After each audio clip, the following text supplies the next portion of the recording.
नमस्कार, मैं श्रुति सिंह। स्वागत है आप सभी का इनसाइड झारखंड न्यूज के इस बुलेटिन में। चलिए जानते हैं आज की खबरों के बारे में। खबरों की शुरुआत करते हैं राजधानी रांची से। झारखंड की महिलाओं का इंतजार सोमवार को खत्म हो गया। मुख्यमंत्री ने महिलाओं के बैंक अकाउंट में 2525 रुपए ट्रांसफर किए।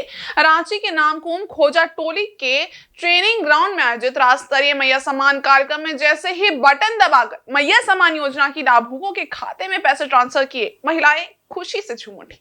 सरकार ने झारखंड की आधी आबादी को सशक्त बनाने के उद्देश्य से इस अभियान की शुरुआत की है। हेमंत सोरेन ने कहा कि महिला और पुरुष एक हल के दो बैल होते हैं।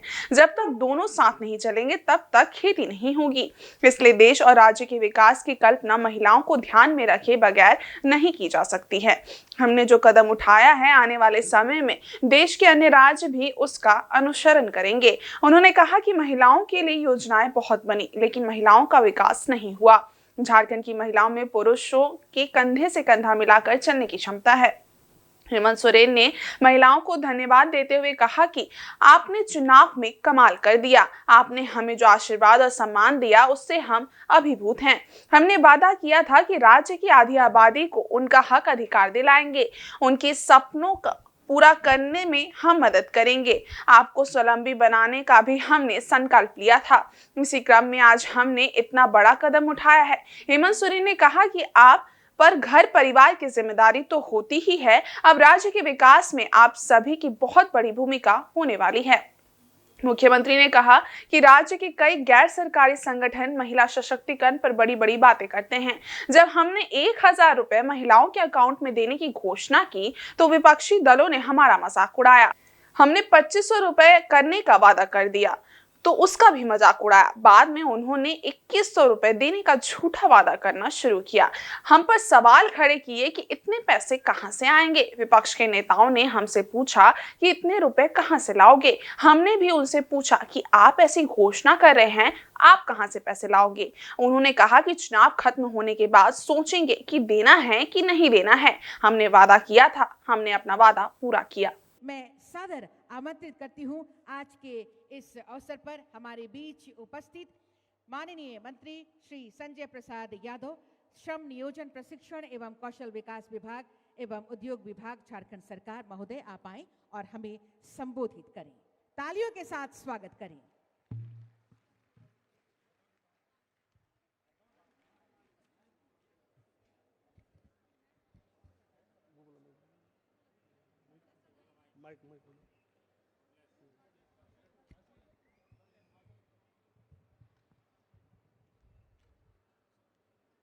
सभी को जोहार जोहार, रौरे मन के जोहार।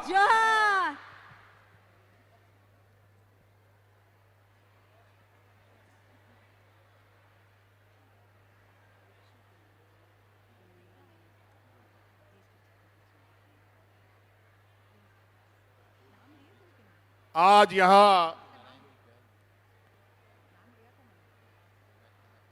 झारखंड की इस राजधानी में नए साल के इस पहले सप्ताह में आए हुए हमारी राज्य की सभी महिलाओं को नए साल की बहुत बहुत शुभकामनाएं। और आज हम लोग एक नई राह, एक नई ऊंचाइयों को छूने की तैयारी में जुट चुके हैं। आज के इस भौतिकवादी युग में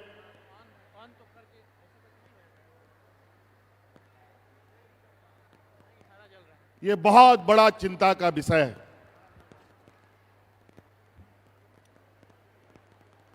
हम विकसित राज्य और विकसित देश का हम परिकल्पना करते हैं।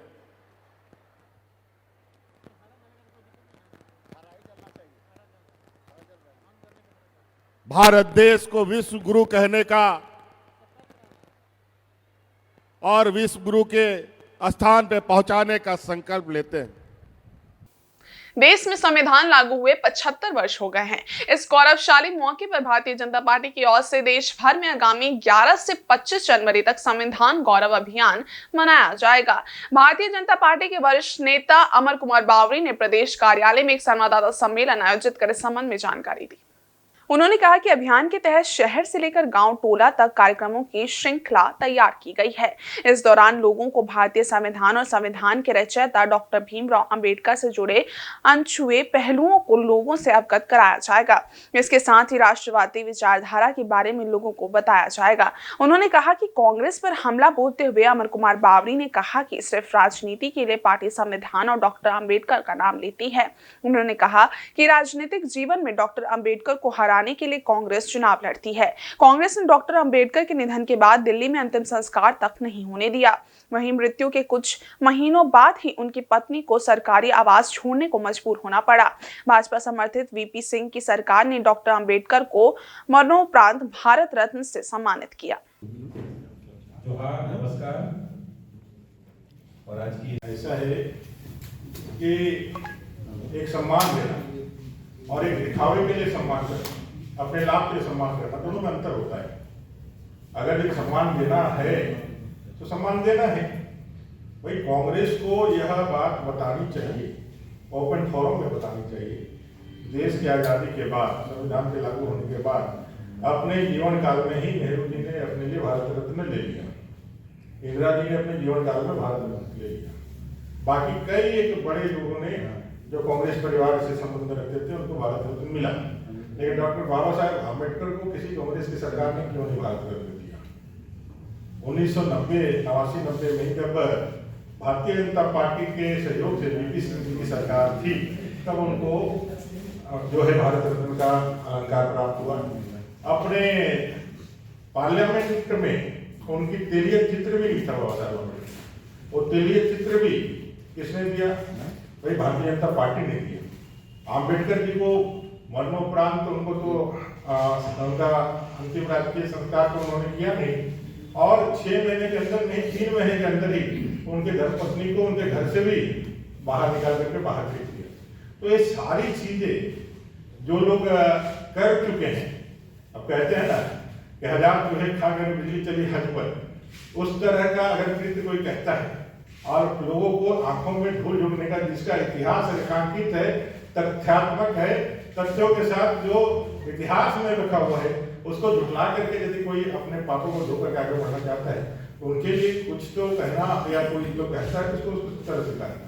मैया सम्मान योजना पर उन्होंने कहा कि आज मुख्यमंत्री हेमंत सोरेन ने 56 लाख से अधिक महिलाओं के खाते में पैसे दिए हैं, लेकिन इसकी एक बड़ी कीमत जनता को चुकानी पड़ रही है। राज्य के वृद्ध, विधवा, दिव्यांग को मिलने वाले पैसे उनके खाते में नहीं जा रहे हैं। वहीं 450 रुपए में गैस सिलेंडर देने के मामले में उन्होंने कहा कि कांग्रेस और जेएमएम का अपने वादे से मुकर जाना कोई नई बात नहीं है। अभिनंदन करता हूं और आज के संदर्भ में माननीय अमर कुमार, हाँ, हम लोगों ने सुना है 56 लाख से ज्यादा लोगों के खातों में 2500 रुपया उन्होंने जो कहा था वो देने का आज उन्होंने काम किया है। ऐसा पत्र और आपके माध्यम से सूचना मिल रही है। निश्चित रूप से लोगों के पास गया भी होगा, क्योंकि माननीय मुख्यमंत्री जो कैसे बोलेंगे, एक संवैधानिक पद पर बैठे हुए व्यक्ति हैं, जा ही रहा होगा, इसलिए उनको किया है। लेकिन इसकी एक बड़ी कीमत भी चुकानी पड़ रही है झारखंड को। मैया योजना के लाभुकों को तो पैसा मिल रहा है, लेकिन इसके लिए हमारे वृद्ध, अपने दादा दादी, दिव्यांगजन, विधवा, जो सामाजिक रूप से इसका सुरक्षा का आच्छादन करने का शपथ संविधान और सरकार करती है। ये दुर्भाग्य है कि अभी 6-7 महीने से ज्यादा समय हो गया है, उनके खातों में पैसा नहीं जा रहा है। और मैया सम्मान योजना कार्यक्रम के बाद मुख्यमंत्री हेमंत सोरेन मीडिया से मुखातिब हुए। उन्होंने कहा कि जो लकीर उनकी सरकार ने खींची है, उस लकीर को अब कोई नहीं पार कर पाएगा। सीएम हेमंत सोरेन ने कहा कि इस राज्य में कई उद्योग हैं, इसके बावजूद राज्य के लोगों का भला नहीं हो पा रहा है, लेकिन उनकी सरकार अब ग्रामीण क्षेत्र की महिलाओं की आर्थिक स्थिति सुधारने में जुटी हुई है। अब महिलाएं स्वावलंबी हो रही हैं, ये राज्य अब पटरी पर आ चुका है। अगली लाभुक होंगी कविता कुमारी हजारीबाग।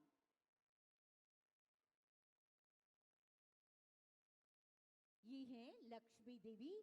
इस समय माननीय मुख्यमंत्री महोदय है सरकार आपके द्वार के कार्यक्रम फिर से चलेंगे और गांव-गांव, पंचायत में पदाधिकारी लोग जाएगा और आप लोगों का समस्याओं का निदान होगा।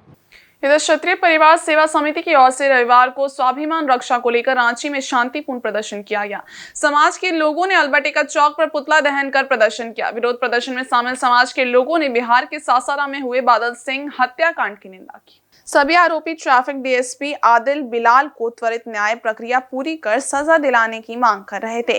वक्ताओं ने कहा कि प्रदर्शन के जरिए समाज ने एकजुटता दिखाया है। आपसी एकजुटता के साथ किसी भी उद्देश्य के लिए खड़ा होने पर कोई भी चुनौती ज्यादा देर तक नहीं टिक सकती। सभी ने समाज के स्वाभिमान और सुरक्षा के लिए हर संघर्ष में साथ रहने का संकल्प दोहराया। इससे पूर्व समाज के लोगों ने कचहरी रोड में रांची विवि मुख्य द्वार के पास से आक्रोश मार्च निकाला, जो शहीद चौक से होकर मेन रोड के अल्बर्टेका चौक पहुंचा, जहां पर पुतला दहन के बाद सभा का आयोजन किया गया।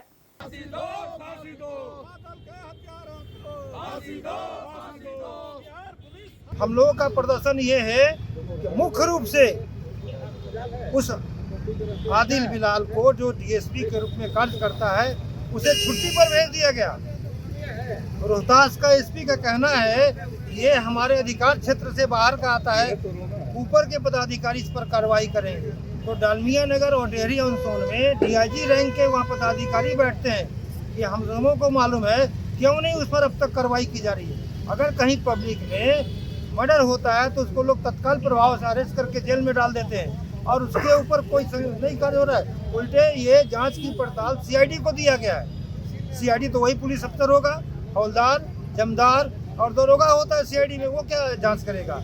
तो ये लीपा पोती का काम कर रहा है। हमारे औरंगाबाद में पूर्व सुशील सिंह वहाँ गए थे और उन्होंने स्पष्ट रूप से कहा है कि हमारे हाथ में चूड़ियाँ नहीं है। तो हम भी ये बात कर रहे हैं कि हमारे हाथ में भी चूड़ियाँ नहीं है। प्रशासन इस बात को ध्यान दे, अन्यथा भुगतने के लिए तैयार रहे। परिचय बताइए आपका। मेरा नाम शिवाजी सिंह है, मैं रांची में बरियातू में रहता हूँ। क्षत्रिय परिवार से बिलोंग्स करता हूँ।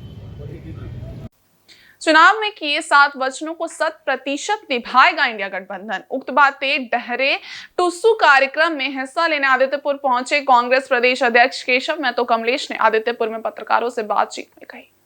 इससे पूर्व खरकई पुल पर उनका कांग्रेस नेता व प्रदेश सचिव अजय सिंह ने साथियों के साथ अभिनंदन किया और नारेबाजी की। पत्रकारों के सवाल का जवाब देते हुए कांग्रेस प्रदेश अध्यक्ष ने कहा कि प्रदेश की मां बहनों के सम्मान में सोमवार को रांची में मैया सम्मान योजना का कार्यक्रम आयोजित हो रहा है, जिसमें मुख्यमंत्री हेमंत सोरेन 56 लाख मां बहनों के खाते में खटाखट सम्मान राशि भेजेंगे। उन्होंने बताया कि इसके अलावा राज्य के युवाओं के रोजगार के लिए बहाली प्रक्रिया भी शीघ्र अपना रही हैं। समाज का कोई भी वर्ग महागठबंधन के विकास कार्यों से अछूता नहीं रहेगा।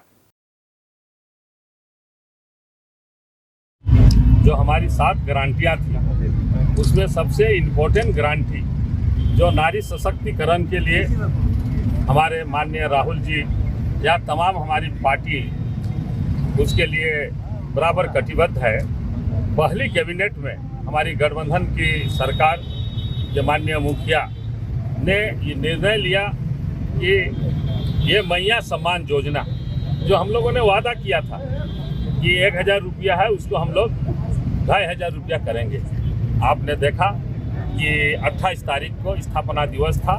डॉक्टर मनमोहन सिंह के निधन के कारण कुछ लोगों को उनके खाते में राशि गई, लेकिन 6 तारीख को सभी हमारे मैया बहनों के खाते में वो राशि खटाखट चली जाएगी। उसके लिए हमारे रांची में एक विशाल और व्यापक कार्यक्रम भी हो रहा है और आगामी वित्तीय वर्ष 2025-26 को लेकर बजट बनाने की दिशा में राज्य सरकार तैयारी में जुट गई है। इसे लेकर मुख्यमंत्री हेमंत सोरेन के नेतृत्व में वित्त मंत्री राधाकृष्ण किशोर और वरीय अधिकारियों ने रविवार को मंथन किया। पत्रकारों से बातचीत में वित्त मंत्री ने कहा कि मुख्यमंत्री हेमंत सोरेन के नेतृत्व में इंडिया गठबंधन की सरकार ने आबुआ बजट के लिए आम लोगों को सुझाव आमंत्रित किया है। इसके लिए 5 से 17 जनवरी तक पोर्टल के माध्यम से लोग सुझाव दे सकते हैं। वित्त मंत्री ने कहा कि वेबसाइट पर पंजीकरण करके कोई भी व्यक्ति किसी विशेष विभाग अथवा किसी योजना या फिर बजट से जुड़े अपने विचार रख सकता है। उन्होंने कहा कि अगले वित्तीय वर्ष के लिए बनाए जाने वाले आबुआ बजट में राज्य के आदिवासियों, दलितों, वंचित महिलाओं, मजदूर, युवा, किसान और सामान्य वर्ग के आर्थिक रूप से कमजोर वर्ग के लोग समेत सभी के हितों का ख्याल रखा जाएगा। वित्त मंत्री ने कहा कि सरकार का प्रयास है कि अर्थव्यवस्था को मजबूत बनाते हुए राज्य के अंतिम पायदान पर खड़े व्यक्ति को सशक्त बनाया जाए। लेकिन इस गवर्नमेंट के लिए सबसे अच्छी बात यह है कि वित्त मंत्रालय द्वारा आबुआ बजट 2025-26 की दिशा के निर्धारण के संदर्भ में आयोजित की गई प्रेस कॉन्फ्रेंस में 9 वर्ष की हार्दिक शुभकामनाओं के साथ आपका अभिनंदन करते हैं। इस प्रेस कॉन्फ्रेंस में झारखंड राज्य के वित्त सचिव श्री प्रशांत कुमार जी हैं और वाणिज्य कर आयुक्त श्री अमित जी हैं। मैं प्रारंभ करता हूं कि वर्ष 2024-25 समाप्ति की ओर है और वर्ष 2025-26 वित्तीय वर्ष 31 मार्च के पूर्व तक उसे निर्धारित किया जाना है, अर्थात बजट बनाकर विधानसभा में प्रस्तुत और पारित किया जाना है।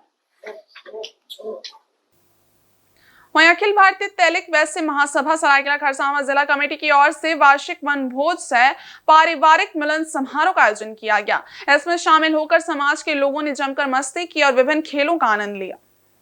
ये कार्यक्रम बुलाई डी के पूंजी डुंगरी स्थित सामुदायिक भवन में आयोजित हुआ, जहां समाज के लोगों ने एकजुट होकर आपसी भाईचारे और संगठन को मजबूत करने का संकल्प लिया। कार्यक्रम के मुख्य अतिथि झारखंड के पूर्व मुख्यमंत्री चंपाई सोरेन ने इस प्रकार के आयोजनों को समाज के लिए अत्यंत महत्वपूर्ण बताया। उन्होंने कहा कि ऐसे आयोजन आपसी भाईचारे और मेल मिलाप को बढ़ावा देते हैं। तैलिक वैश्य समाज के उत्थान के लिए हर संभव सहायता प्रदान की जाएगी। कार्यक्रम में महिलाओं और बच्चों के लिए विशेष रूप से खेलकूद प्रतियोगिताओं का आयोजन किया गया। इन गतिविधियों ने समारोह में उत्साह और आनंद का माहौल बनाया। यह आयोजन समाज के सदस्यों को एकजुट करने और सामाजिक गतिविधियों को बढ़ावा देने की दिशा में एक प्रेरणादायक पहल रही। तैलिक वैश्य महासभा ने इस मौके पर समाज के विकास और आपसी सहयोग को आगे बढ़ाने की प्रतिबद्धता जताई।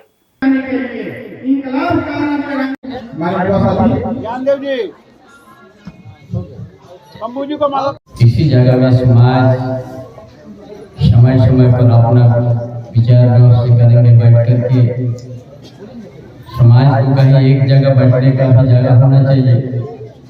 इसलिए धर्मशाला है, इसको बड़ा सुंदर हम लोग बनाएंगे। इसमें हमारा बहुत बढ़ करके हमारा सहयोग रहेगा।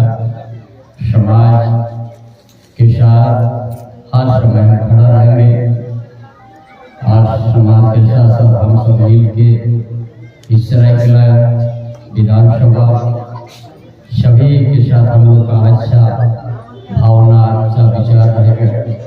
उसका साथ देश में हम लोग एक आवाज एक साथ हम लोग कदम चलाएंगे, देश को भी आगे बढ़ाएंगे। इधर राजधानी के मोराबादी स्थित बिरसा मुंडा फुटबॉल स्टेडियम में रविवार को 68वीं राष्ट्रीय स्कूल खेल प्रतियोगिता 2024-25 का शानदार आगाज हुआ। इसमें शिक्षा मंत्री रामदास सोरेन और विधायक सीपी सिंह अतिथि के रूप में मौजूद थे। मंत्री रामदास सोरेन ने मानदर बजाकर कार्यक्रम का उद्घाटन किया। उद्घाटन कार्यक्रम में भारतीय लोक कल्याण संस्था चुटिया के कलाकारों ने पारंपरिक वाद्य यंत्रों के माध्यम से नागपुरी लोक नृत्य की प्रस्तुति दी। इसके बाद कस्तूरबा गांधी बालिका आवासीय विद्यालय कांकी एवं भारतीय लोक कल्याण संस्था के कलाकारों ने नागपुर कर कोरा और हुकुम देलन इंदर राजा पानी बरसे से गीत पर मनमोहक नृत्य प्रस्तुत किया। रांची के बहु बाजार स्थित संत मिखाइल नेत्रहीन विद्यालय के बच्चों ने बैंड की प्रस्तुति दी। कार्यक्रम में राज्य स्तरीय कला उत्सव प्रतियोगिता की विजेता टीम कस्तूरबा गांधी बालिका आवासीय विद्यालय चक्रधरपुर की छात्राओं ने भी अपनी शानदार प्रस्तुति दी। इस अवसर पर मंत्री रामदास सोरेन ने कहा कि हमारी सरकार शिक्षा और खेल के लिए दृढ़ संकल्पित है। स्कूली बच्चों को प्रोत्साहित करने के लिए ये राष्ट्रीय स्कूली खेलों का आयोजन हो रहा है, जिसमें देश भर से बच्चे हिस्सा ले रहे हैं।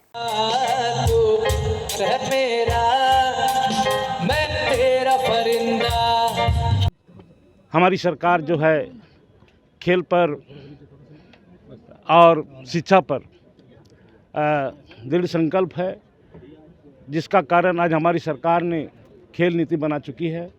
उस माध्यम से खेल के साथ शिक्षा को बढ़ावा दिया जा रहा है, जिसमें हम लोग आज स्कूली बच्चों को प्रोत्साहित करने के लिए पूरे देश में विभिन्न राज्यों से आज यहाँ जो खिलाड़ी भाग लिए हैं और पूरा राष्ट्रीय अंतर्राष्ट्रीय स्तर में इनको खेलने का मौका मिलेगा। और हमारे इस देश में जो भी राज्य के खिलाड़ी, मैं तो चाहता हूँ हमारे झारखंड राज्य के खिलाड़ी राष्ट्रीय अंतर्राष्ट्रीय में खेल में भाग लेकर के जीत हासिल करे, जो झारखंड का नाम रोशन करेगा। और यहाँ पर खास करके युवा वर्गों जो हमारी बालक बालिकाएं हैं उसको प्रोत्साहित करने के लिए हमारा आज जो कार्यक्रम का आयोजन किया गया है और इसको बढ़ावा देने के लिए हमारे इस राज्य के माननीय मुख्यमंत्री आदरणीय हेमंत सोरेन जी का एक सोच है कि हम शिक्षा के साथ साथ पढ़ाई के साथ साथ खेल का माध्यम से भी हम यहाँ के युवा को हम रोजगार देने का काम करेंगे, जिसके तहत खेल नीति बना चुकी है, जिससे हम लोग 3rd ग्रेड 4th ग्रेड में 100% नौकरी देने का निर्णय लिए हैं और इसका कार्य प्रारंभ कर चुके हैं।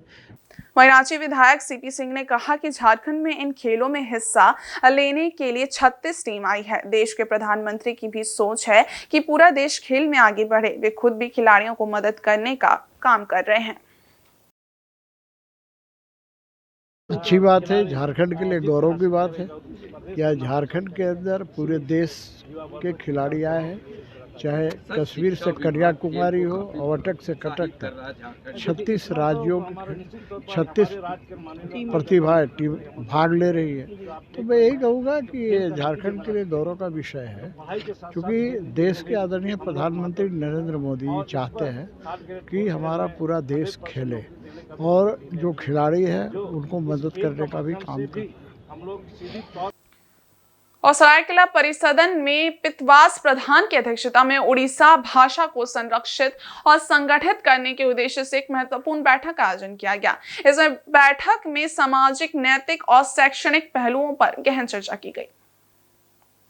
बैठक का मुख्य उद्देश्य उड़िया भाषा को संगठित करना है, इसके प्रचार प्रसार के लिए ठोस कार्य योजना तैयार करना तथा भाषा और शिक्षा से संबंधित समस्याओं का समाधान ढूंढना था। इसमें उपस्थित झारखंड अल्पसंख्यक आयोग के पूर्व उपाध्यक्ष और भाजपा नेता अशोक सारंगी ने शिक्षा और उड़िया भाषा के संरक्षण पर गहरी चिंता व्यक्त की। उन्होंने कहा कि उड़िया भाषा के स्कूल योजनाबद्ध तरीके से बंद किए जा रहे हैं, शिक्षकों की नियुक्ति में लापरवाही बढ़ती जा रही है, बच्चों को पाठ्य पुस्तकें उपलब्ध नहीं हो रही हैं। उन्होंने स्थिति को सुधारने के लिए संघर्ष और आंदोलन चलाने का आह्वान किया। सकारात्मक सोचना, केवल नेगेटिव न बोले कि ये लेट बायगॉन बी बायगॉन जे बीती वाला तो कर्म भूमिरे काम जे कर्म भूमिरे काम करो तार बचो बनिथिबो तार नाम सब दिथिबो से नाम। परंतु यहाँ जिस तरह स्कूल था, उड़िया स्कूल था, एक षड्यंत्र के तहत स्कूल सब बंद होते जा रहा है। उड़िया टीचर की बहाली नहीं हो रही है, उड़िया बच्चे को किताब नहीं मिल रहा है। ये जो इतने सारी समस्या, खाली हमारी समस्या शिक्षा पर है। इस भाषा को बचाए रखने के लिए शिक्षा बहुत महत्व है और शिक्षा के प्रति सरकार की जो अवहेलना है उसी को लेकर एक संघर्ष, एक अभियान चलाना है और उसी को लेकर एक आयोजक की बैठक है। इस बैठक में भी हम चर्चा करेंगे, इसके बाद विस्तार जो आएगा आपको प्रेस मीडिया से मिल जाएगा और उसको सरकार को मेमोरेंडम देना है, समय देंगे, उसके बाद घेराव करेंगे, कमीशन को सीधा दो। इधर सिख समाज के 10वें गुरु श्री गुरु गोविंद सिंह का 358वां जन्म दिहाड़ा सोमवार को जमशेदपुर में उत्साह से मनाया गया। इस अवसर पर टेलको गुरुद्वारा परिसर से भव्य नगर कीर्तन निकला, जो विभिन्न मार्गों से होते हुए शाम में साक्षी गुरुद्वारा परिसर पहुंचकर संपन्न हुआ। पंच प्यारों की अगुवाई में निकले नगर कीर्तन में काफी संख्या में श्रद्धालु शामिल हुए। साक्षी गुरुद्वारा परिसर पहुंचने पर नगर कीर्तन में शामिल पालकी साहिब, जिस पर गुरु महाराज सवार थे, उनका स्वागत पुष्प वर्षा के साथ किया गया। नगर कीर्तन टेलको, तार कंपनी, टीन प्लेट, गोलमूरी, आडी टाटा, गोलचक्कर होते हुए हावड़ा ब्रिज होकर साक्षी गुरुद्वारा शाम में पहुंचा। इसमें श्रद्धालुओं ने बसंती, नीली दस्तर और ओढ़नी धारण कर पालकी साहिब का स्वागत किया। इसके लिए शहर भर के सभी गुरुद्वारों में कीर्तन के लिए विशेष दीवान सजाया गया और गुरुद्वारों में अटूट लंगर की व्यवस्था की गई थी। जत्थे में घुड़सवार, गतका पार्टी, विभिन्न स्कूल, CGPC, जागृति मंच, निशान साहिब और अकाली दल के 5 प्यारे साहिबान, पालकी साहिब, गुरु प्यारी साध संगत, स्त्री सत्संग सभा, कीर्तनी जत्थे, सफाई टीम ने नगर कीर्तन की शोभा बढ़ाई। इसमें मुख्य रूप से सांसद विद्युत वरण महतो शामिल हुए। उन्हें CGPC की ओर से अंग वस्त्र भेंट कर सम्मानित किया गया। मालूम हो कि श्री गुरु गोविंद सिंह का जन्मदिन साल 2025 में 2 बार मनाया जाएगा। पौष शुक्ल पक्ष की सप्तमी तिथि इस साल 2 दिन पड़ रही है। सोमवार 6 जनवरी को गुरु गोविंद सिंह की 358वीं जयंती मनाई जाएगी, तो वहीं 27 दिसंबर को उनकी 359वीं जन्म वर्षगांठ मनाई जाएगी।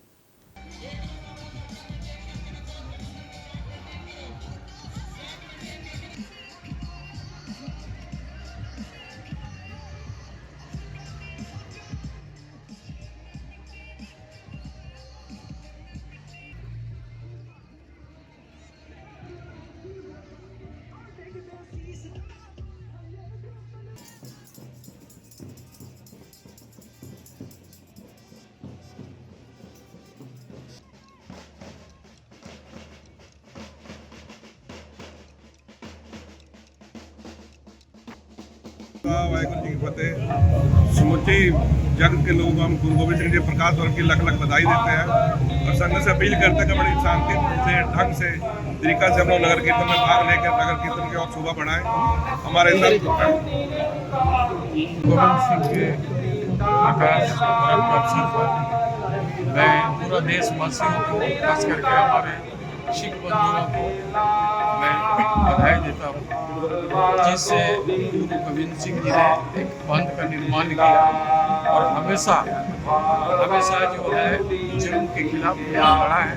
ऐसे तो पूरा सिख समाज, जितने भी हमारे सिख गुरु हैं, जिन्होंने आप देखे होंगे, सबसे बड़ा जिन्होंने तो पूरा परिवार को निछावर कर दिया, समर्पित कर दिया अपनी सुरक्षा के लिए और देश की सुरक्षा के लिए। ये संदेश देता है हमारे सिख समाज कि जब कभी देश का, समाज के आनंद की बात आई, पूरा परिवार को समर्पित कर दिया, लेकिन किसी तरह का समझौता नहीं किया। इस समर्पण को हम लोग कोटि नमन करता हूँ और इस और सिख समाज आज भी समाज में जो भी कोई गलत तरीके से कोई दबाव या कुछ करे तो आज भी लोग इसका विरोध करते हैं। और मैं इस प्रकाश पर्व का अवसर पर पूरा देशवासियों को मैं खास करके हमारे सिख बंधुओं को मैं हृदय से धन्यवाद देता हूँ, बधाई देता हूँ। वाहिगुरू जी का खालसा। वहीं पूर्वी सिंहभूम जिले के वरीय पुलिस अधीक्षक के निर्देश पर ग्रामीण क्षेत्र के थानों को सजाया जा रहा है। इस क्रम में पोटका एवं कोवाली थाना की भी रंग रोगन के साथ ही पूरे थाना परिसर की साफ सफाई की गई है। दोनों ही थाना में पुष्प एवं फलदार पौधे लगाए गए हैं। पूरे थाना कैंपस को सुंदर और आकर्षक ढंग से सजाया जा रहा है। साथ ही साथ थाना पहुंचने वाले आगंतुकों के लिए शुद्ध पेयजल और बैठने की व्यवस्था की गई है। वाहनों को व्यवस्थित रखने के लिए भी विशेष व्यवस्था है।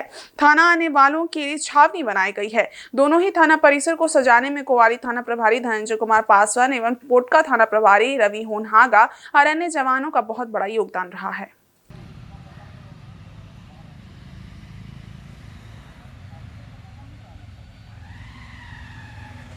और सरायकेला जिला के RIT थाना अंतर्गत हाइवा कंपनी में फायरिंग और धमकी देने के मामले में पुलिस ने 24 घंटे के भीतर 2 आरोपियों को गिरफ्तार किया है।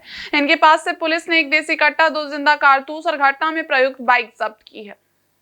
मिली जानकारी के अनुसार हाइवा कंपनी में असिस्टेंट HR संजय कुमार गुप्ता ने शिकायत दर्ज कराई थी कि 4 जनवरी की रात भूतपूर्व सिक्योरिटी सुपरवाइजर समीर कुमार झा और वर्तमान क्षेत्रीय पदाधिकारी सर्वजीत शर्मा ने कंपनी में आकर सुरक्षा गार्ड से गाली गलौज की और गेट न खोलने पर फायरिंग की है। शिकायत के आधार पर RIT थाना में मामला दर्ज किया गया। पुलिस अधीक्षक के निर्देश पर थाना प्रभारी विनय कुमार के नेतृत्व में एक छापेमारी दल का गठन किया गया। मानवीय सूचना के आधार पर 5 जनवरी को दोनों आरोपियों को गिरफ्तार कर लिया गया। गिरफ्तार अभियुक्तों में आदित्यपुर 2 के MIG 18 का समीर कुमार झा तथा आदित्यपुर 2 के LIG 192 का रहने वाला सर्वजीत शर्मा शामिल है। पुलिस ने आरोपियों के पास से हथियार बरामद किया है। पूछताछ के दौरान दोनों घटना में शामिल होने की बात स्वीकारी है। छापेमारी दल में RIT थाना प्रभारी विनय कुमार, SI शशि भूषण सिंह मुंडा समेत अन्य पुलिस जवान शामिल थे। पुलिस ने दोनों को पूछताछ के बाद न्यायिक हिरासत में जेल भेज दिया है। हाइवा कंपनी के गेट पे आके 2 अज्ञात अपराध कर्मी के द्वारा फायरिंग की गई थी, जिसमें 5 तारीख को हाइवा कंपनी के HR असिस्टेंट संजय कुमार गुप्ता के द्वारा CC फुटेज के आधार पर प्राथमिकी दर्ज कराई गई थी। प्राथमिकी दर्ज के उपरांत पुलिस अधीक्षक महोदय सरायकेला के दिशा निर्देशन में एक छापामारी टीम का गठन किया गया था। छापामारी दल के द्वारा मानवीय सूचना के आधार पर 24 घंटा के अंदर घटना में प्रयुक्त एक अवैध देसी कट्टा, 2 गोली और घटना में प्रयुक्त बाइक को जब्त किया गया है और विधिवत गिरफ्तारी की गई है। और आज के इस बुलेटिन में बस इतना ही। हम कल फिर हाजिर होंगे कुछ और नई खबरों के साथ। तब तक के लिए देखते रहिए इनसाइड झारखंड न्यूज। धन्यवाद।